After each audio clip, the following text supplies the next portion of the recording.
মরতে আসছি, আমরা মরেই যাব, নয়তো আমরা মেরে যাব। আমরা যদি একটা মেধা পড়ে আমরা 10টা কোটা গিলে খাবো মানে গিলে খাবো। আমাকে বলে আসছি আজকে যদি মরে যাই আমার রাষ্ট্র যেন রাস্তা থেকে কেউ না তুলে।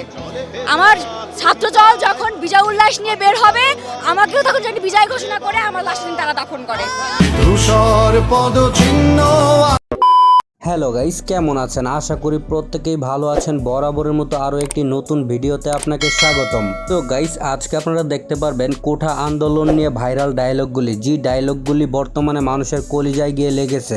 বললেন যে বাচ্চারা তো ডাক দিয়েছে রাস্তায় নামার, এদেরকে তো আবার গুলি করবে, আমরা কি কিছু করতে পারি না? এই একটা প্রশ্ন থেকে একজন আইনজীবী হিসেবে দায়বদ্ধতা থেকে আমরা এসেছি। আধা ঘন্টার মধ্যে পিটিশন ড্রাফট করে আমরা বলেছি যেভাবে পারে যে পারে যেন এই গুলিটা থামানোর চেষ্টা করা হয়। আমরা আমাদের সন্তানদের রক্ষা করার জন্য এসেছি, কারো বাপের প্রয়োজনে আমরা এখানে আসিনি। তো গাইস, আমাদের সাথে আপনি যদি বর্তমানে ভাইরাল ডায়লগগুলি একসাথে দেখতে চান তাহলে আজকের ভিডিওটি শেষ পর্যন্ত দেখার অনুরোধ রইল, কেননা শেষের ডায়লগগুলি শুনলে আপনার রক্ত গরম হয়ে যাবে যে দেশের কি পরিস্থিতি।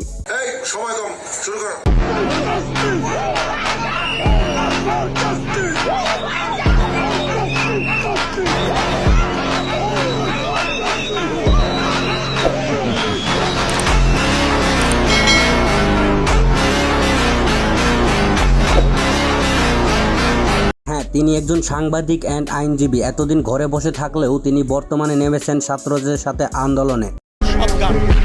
আজকে মুক্তিযুদ্ধের গানে যদি আমরা ফেরত যাই সেখানে দেখবো একই বঞ্চনার কথা এবং তার বিরুদ্ধে বাঙালির প্রতিবাদের কথা এসব গানে আছে। আমার সংস্কৃতি, আমার গান, আমার ঐতিহ্য, কেউ আমার মুখের ভাষা কেড়ে নিতে পারবে না। হ্যাঁ, তার যতই বক্তব্য শুনি ততই মনটা জুড়ে যায়। ভাই, এভাবেই ছাত্রদের সাথে থাকবেন, দোয়া রইল। আমার বাবা কি করলেন সেজন্য আমি দায়ী। সারা আপা, তার বাবা ডক্টর কামাল হোসেন, হ্যাঁ, তাকে নিয়েও আজকে প্রশ্ন উঠছে এবং আমরা নাকি বিশেষ উদ্দেশ্য চরিতার্থ করতে এখানে এসেছি। আমরা আমাদের সন্তানদের রক্ষা করার জন্য এসেছি, কারো বাপের প্রয়োজনে আমরা এখানে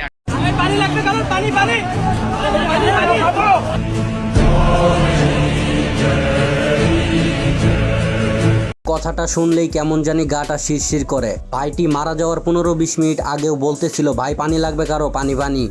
ভাইয়ের হয় নাই, আমার ভাইয়ের এত মেধা ভাই, আমার ভাই 5-এ বৃত্তি পাচ্ছে, আমার ভাই 8-এ পাচ্ছে, আমার ভাই মেট্রিক। শহীদ আবু সাইদ ভাইয়ের মৃত্যুর পরে তার বোনের এই কথাগুলি যেন মানুষের কলিজায় গিয়ে লেগেছে। ভাই বাপে আমার খুশিতে কান্দিছে ভাই, হাই রে স্কলারশিপ পাচ্ছে ভাই, আমরা মূর্খ মানুষ জানি না এত মেধাবী ছাত্র ভাই, কি জন্য সরকারে মারার অনুমতি দিল ভাই, কি জন্য?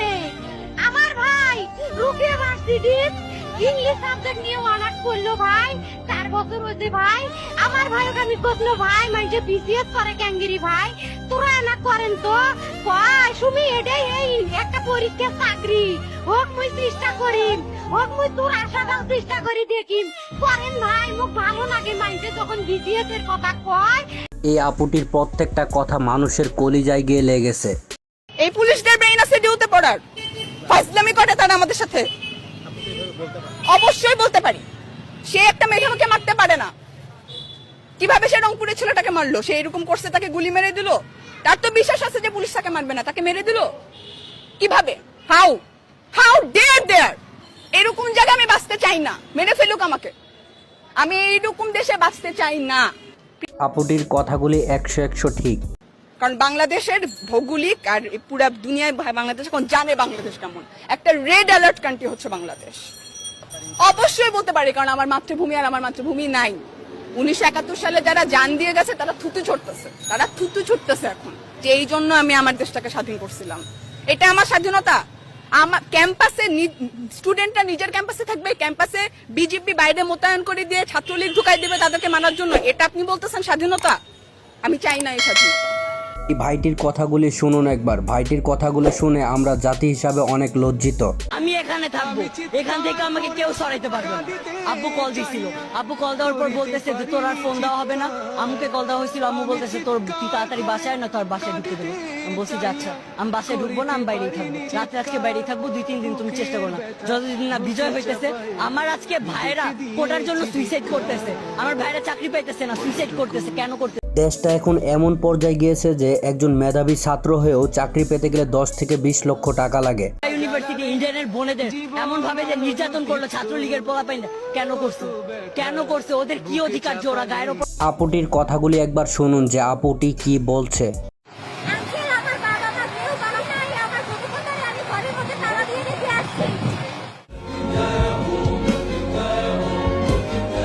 আপুটি এটাই বলেছে যে আঙ্কেল, আমার বাবা মা কেউ নেই, আমার ছোট বোনকে ঘরে তালা দিয়ে রেখেছি। আমাদের জাতি আজ কতটা লজ্জিত তাহলে একটাবার বুঝে নিন। আমরা ঢাবি স্টুডেন্ট কালকে যেভাবে মার খেয়েছি, আমাদের ভাইদের যেভাবে মেরেছে, আমি নিজেও ইনজুরিতে আছি। আমি তারপর আজকে আন্দোলনে আসছি। আমরা কিন্তু দমে যাই না, এটা জাস্ট বোঝানোর জন্য যে ইনজুরি থেকে এই জন্য উঠে আসছি যে ঢাবির এখন পর্যন্ত কোনো আন্দোলন কিন্তু মিথ্যা যায় নাই। এখন পর্যন্ত বাবাকে বলে আসছি আজকে যদি মরে যায় আমার রাষ্ট্র যেন রাস্তা থেকে কেউ না তুলে। আমার ছাত্র দল যখন বিজয় উল্লাস নিয়ে বের হবে, আমাকেও তখন যদি বিজয় ঘোষণা করে আমার লাশ তারা দাফন করে। তো চলুন এক নজর দেখে আসি যাদের গর্জনে ছাত্রছাত্রীরা এক হয়ে মাঠে নেমেছে।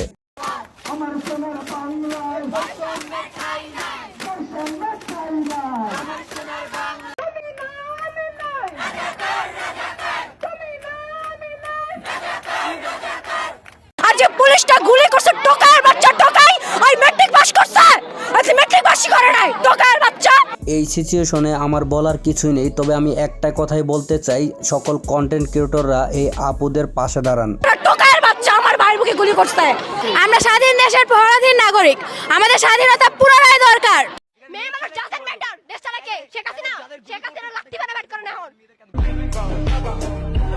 বর্তমানে দেশের যে পরিস্থিতি, এই পরিস্থিতিতে কেউ পাশে না দাঁড়ালেও অমর ভাই পাশে দাঁড়িয়েছে, সেই জন্যই অমর ভাইকে আমার এতটাই ভালো লাগে।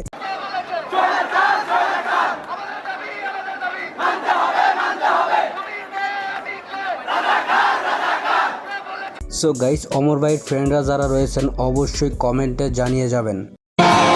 আমরা এই দেশে বাস করি, একটা স্বাধীন দেশে বাস করি। আমরা কারো প্রজা না, আমরা কারো দাস না। এই দেশটা কারো বাবার সম্পত্তি না, কারো জমিদারি না। যাই হোক গাইস, অবশেষে ছাত্রদের পাশে দাঁড়ালেন মোশাররফ করিম নিজেও। দেশে যে অবস্থা বর্তমানে সৃষ্টি হয়েছে তাতে আমরা আসলে ঘরে বসে থাকার মতো অবস্থায় নাই। আমরা শান্তি চাই, আমরা রক্ত দেখতে চাই না। তাহলে এই নরপিচাস, তুই আমার সন্তানদের বুকে কেন গুলি করলি? তিনি এমন একজন শিক্ষিকা, তিনি শিক্ষিকা হয়েও প্রত্যেকটা ছাত্রছাত্রীদের মার মতো। একটা মারবেন 10টা আসবো, 10টা মারবেন লক্ষ আসবো। সারা দেশের মানুষ, মা বাপ সব একসাথে ওদের সন্তানকে মানুষ করার জন্য আমাদের কাছে শিক্ষকদের কাছে পাঠিয়েছিল। কি জবাব দিব? আমার তো কোনো মুখ নাই, আমি শিক্ষক, আমার ভাষা নাই। তাদের কাছে হাত জোড় করে মাপ চাই, নিরাপত্তা দিতে পারি নাই, নিরাপত্তা দিতে পারি নাই। মনে হয় রাস্তায় শহীদ হয়ে গেলে শুধু এই লজ্জা আমার কিছুটা কাটে। ওদেরকে বলবার আমার কিছু নেই। সো গাইস, ভিডিও শেষে আমি যে কথাটা বলতে চাচ্ছি, সবাই আন্দোলনে যান, সবাই আন্দোলনে। সো গাইস, ভিডিওটি এই পর্যন্ত। ভিডিওটি ভালো লাগলে একটি লাইক দিয়ে চ্যানেলটা সাবস্ক্রাইব করে দিন। আর একটা কথাই বলি, আপনারা ছাত্রছাত্রীদের পাশেই দাঁড়ান। ধন্যবাদ।